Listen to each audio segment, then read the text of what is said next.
Pre-orders for GTA 6 are opening right now.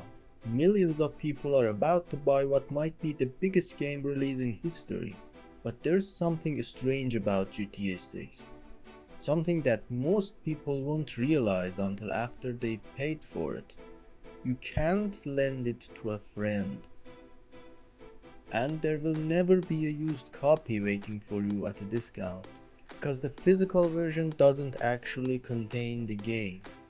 Let's talk about that. So when I was younger, borrowing games was normal. You'd finish a game and hand it to a friend. Your cousin would lend you something, somebody at school would show up with a game you've never heard of, and suddenly it becomes your new obsession. That's how a lot of us discovered games.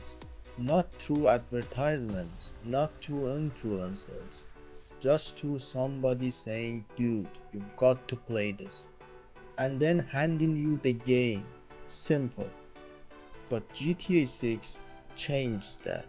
Because despite being sold as a physical product, there isn't actually a disc inside the box. Instead, you get a code. You redeem that code. The game gets attached to your account. And that's the end of the story. The box doesn't matter anymore. Once the code is used, the game stays with the account that redeemed it. So if your friend asks to borrow GTA 6 after you finished it, what exactly are you supposed to give him? The empty case? The used code? The cover art? For the first time, one of the biggest games ever made can't really be passed from one player to another. Also, what happens to the used game market? Because there will never be a used GTA 6 disc. Think about that. For decades, games had a second life. You could buy them used, trade them, sell them, find them years later for half the price, sometimes even less. Maybe you couldn't afford the game at launch, but a year later you picked it up second hand. That option existed because the game was tied to a physical object. The disc had value. Ownership could move from one person to another, but if the game is permanently attached to an account, that entire system starts to disappear. You don't own something that can be transferred. You just own access. And those are very different things. Now don't get me wrong, digital games are convenient. I buy digital games, a lot of people do.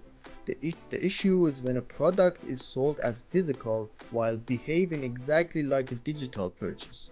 Because what are you actually buying? Seriously, imagine it's 10 years from now. You pull your GTA 6 case off the shelf. What do you own? The game isn't in there. The box isn't playable. The code was redeemed years ago. The thing sitting on your shelf isn't really the game. It's evidence that you once bought the game. And that's a weird shift. Now the physical product is becoming more of a collectible than a copy of the thing itself. And maybe this wouldn't be such a big deal if it were some random game, but it's not. This is the game every publisher is watching. This is the game that could sell tens of millions of copies. When Rockstar makes a decision, the entire industry pays attention. And if millions of players happily buy a box that contains a code instead of a game, other publishers are going to notice.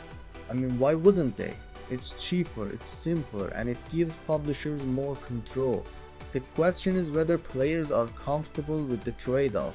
Less ownership, less sharing, less ability to buy second-hand, less ability to preserve games long-term. Now, I know GTA 6 isn't the first game to do this. Code-in-a-box releases have existed for years.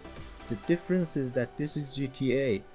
There are people who haven't touched a video game in years who are planning to play GTA 6. People who don't follow gaming news. People who don't know what a code-in-a-box release even is.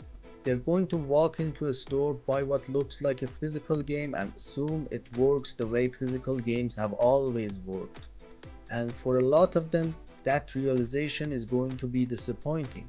Because GTA is the kind of game people want to share, the kind of game that starts conversations, the kind of game where you finish it and immediately think of somebody else, a friend, a brother, a cousin, and you want to hand them the game and say, you've got to play this. Not send them a store page, not explain account systems, not tell them to buy their own copy, just hand them the game, the way people have done for decades. Now one of the most anticipated games ever made won't be able to spread from player to player the way previous GTA games did.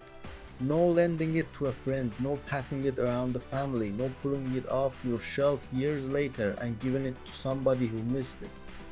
For a lot of people, that's how great games used to travel, and with GTA 6 that tradition quietly comes to an end.